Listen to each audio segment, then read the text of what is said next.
खबर वाराणसी से आ रही है, जहां जल का संरक्षण मानव सभ्यता के विकास काल से होता आ रहा है। मिस्र, रोम और विश्व की अनेक सभ्यताएं जल संसाधनों के पास विकसित हुई है, जो धार्मिक अनुष्ठान और जीवन शैली का हिस्सा रही है। यह बातें शुक्रवार को मुख्य अतिथि केंद्रीय विश्वविद्यालय झारखंड रांची के प्रोफेसर जयशंकर लाल ने इतिहास विभाग सामाजिक विज्ञान संकाय BHU द्वारा वैदिक विज्ञान केंद्र में आयोजित विश्व संस्कृति में जल संरक्षण एक विमर्श और पुरातन छात्र सम्मेलन में कही। श्री लाल ने आगे कहा कि कुएं तालाब खत्म हो रहे हैं, संभावना है कि अगला विश्व युद्ध जल के लिए हो। उन्होंने आगे कहा कि प्राचीन काल में चट्टानों को काटकर तालाब बनाने, कर्मकांड, कृषि, यातायात आदि कार्यों के लिए जल संरक्षण के प्रमाण मिलते हैं। वाराणसी से धनेश्वर सहानी की रिपोर्ट। अच्छा, मैं अशोक कुमार सोनकर, सहायक प्रोफेसर इतिहास विभाग सामाजिक विज्ञान संकाय काशी हिंदू विश्वविद्यालय। यहाँ किस तरह के कार्यक्रम और क्या उद्देश्य है?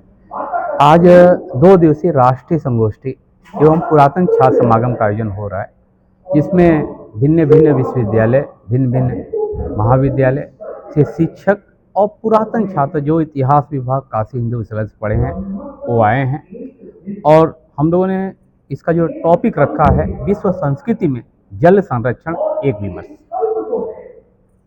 इस तरह के कार्यक्रम क्या उद्देश्य है सर? उद्देश्य ये है कि जिस तरह विश्व में जल संकट बढ़ता जा रहा है, यदि हम लोग जन जागरूकता नहीं फैलाएंगे, और यह एक बहुत बड़ी पहल है कि हम लोग राष्ट्रीय संगोष्ठी के साथ पुरातन छात्र समागम कर रहे हैं।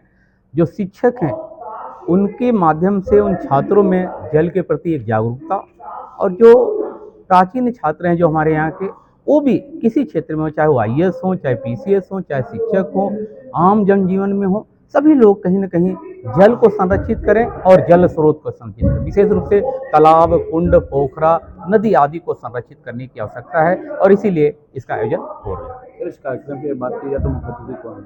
मुख्य अतिथि के रूप में प्रोफेसर जय प्रकाश लाल जी हैं, कुलाधिपति झारखंड सेंट्रल यूनिवर्सिटी हैं, और विशिष्ट अतिथि के रूप में शांति स्वरूप सिन्हा सर हैं, और मुख्य वक्ता प्रोफेसर जयराम सिंह सर हैं, फेलो शिमला।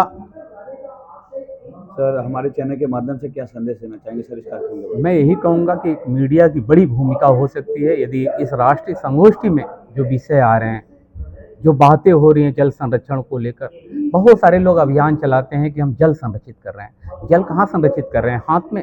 संरक्षित करने के लिए ज़रूरत है तालाबों को, कुंडों को, पोखरों को, नदियों को, झीलों को, बावड़ी को। और इस राष्ट्रीय संगोष्ठी में जो पेपर आए हैं, लगभग कहीं न कहीं सारे जल स्रोत से जुड़े हैं। मैं मीडिया के माध्यम से आग्रह करूंगा कि ये जो हमारी बातें हैं राष्ट्रीय संगोष्ठी में, जो हमारे आउटपुट होंगे, जो पेपर प्रेजेंटेशन आपके माध्यम से अगर आम जनमानस तक जाएगा, तो निश्चित तौर पर जल संरक्षण पर दिया जाएगा। मौजूदा सरकार जल संरक्षण की लगातार काम भी कर रहे हैं, बात भी कर रहे हैं। अभी बनारस में नगर आयुक्त, नगर निगम महापौर, इन्होंने करीब 20 से 22 करोड़ रुपए कुएं के लिए और ये तालाब के लिए दिया है, लेकिन कहाँ कमी हो रही है? कमी नहीं हो रही है। पहली बार हुआ कि एक तरह का हम लोग इसको अमृत काल के रूप में भी देख रहे हैं, जब 75 सरोवर अमृत सरोवर के रूप में हर जिले में ये बनाया गया। और हम लोगों का ये सौभाग्य है कि इस समय जो हमारे नगर आयुक्त हैं आदरणीय हिमांशु नागपाल जी, और कहें कि एक बहुत बड़ा दायित्व और बहुत सुंदर दायित्व जिस व्यक्ति को मिला है, अशोक तिवारी जी को, मेयर नगर निगम वाराणसी। लगभग उन लोगों का जो ध्यान है, उन लोगों का जो कार्य है, जल स्रोतों को बचाने के लिए, तालाबों को, कुंडों को, पोखरी को बचाने की जरूरत है, और निरंतर वो लोग काम कर रहे हैं। समय लगेगा, आप देखेंगे कि मॉडल के रूप में काशी के जो तालाब हैं वो हम लोग सामने आएगा। जो दुर्गा पूजा बीता है, उसके तालाबों में जो है माँ की प्रतिमा विसर्जित करने के लिए बड़ा कोई मचा हुआ था, फिर भी तालाब में लोगों ने ये चीज़ करवाया।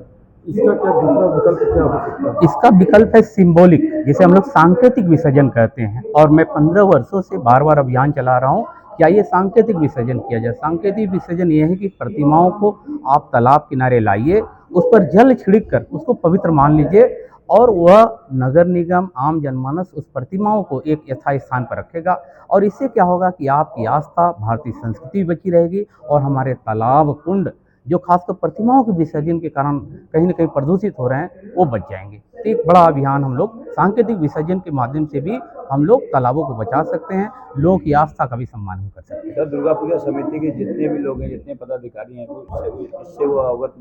इससे वो वंचित हैं, बोल रहे हैं कि आस्था पर ठेस पहुँचेगा। नहीं, तिलक राज जी मिश्रा जी हैं, खासकर दुर्गा पूजा समिति के अध्यक्ष। हाँ। निरंतर हम लोग संपर्क में हैं और हम लोग भी आग्रह कर रहे हैं कि ऐसा अभियान चलाया जाए सांकेतिक विसर्जन का। हम प्रतिमाओं को बैठाते हैं बड़े बड़े पंडालों में बहुत अच्छे ढंग से, मगर आप सोचिए उन तालाबों में, कुंडों में उनको विसर्जित कर रहे हैं, उसमें अनेक जल जीव हैं, अनेक आस्था हमारी जुड़ी है।